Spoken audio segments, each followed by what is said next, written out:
খুব সুন্দর একটা নিউ স্টাইলের দেখো রান্না করছি, রেসিপি করছি। আর পুঁই পাতা দিয়ে চিংড়ি মাছ পুর ভরা।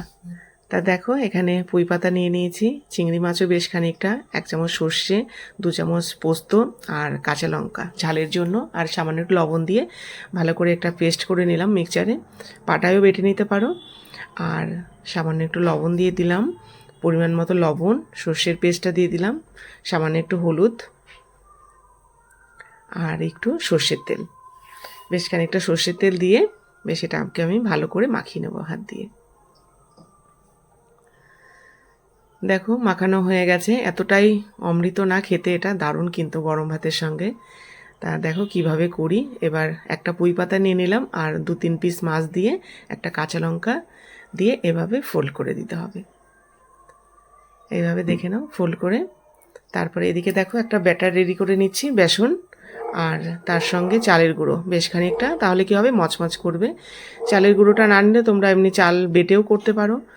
স্বাদ মতো আর কি লবণ দিয়ে দিলাম, কালো জিরে, একটু লঙ্কার গুঁড়ো আর জিরে ধনের গুঁড়ো দিয়ে বেশ ভালো করে আমি একটু ঘন করে মাখিয়ে নিলাম, ব্যাটারটা রেডি করে নিলাম। এবার দেখো পুঁই পাতার এটা যদি খুলে যায় তোমরা এইভাবে আটকিয়ে নিও।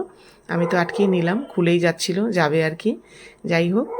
আর তারপরে এপিট ওপিট করে বেসনের ব্যাটারটা দিয়ে তারপরে তেলে ডিপ ফ্রাই করতে হবে। তোমরা না চাইলে অল্প তেলেও করতে পারো, তবে ডিপ ফ্রাই করলে জিনিসটা ভালো হয়। আর এটা মিডিয়াম ফ্লেমে আস্তে আস্তে করে ভাজতে হবে, যাতে ভেতরের চিংড়িটা বেশ সুন্দর সেদ্ধ হয়ে যায়। দেখো গরম গরম রেডি হয়ে গেল একদম পুরো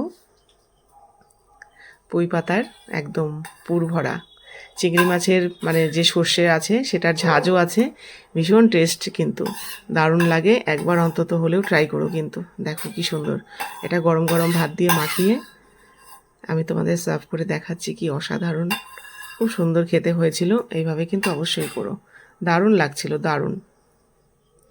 কাঠিটা ফেলে দিলাম, এবার বেশ একটু এইভাবে দেখিয়ে নিলাম।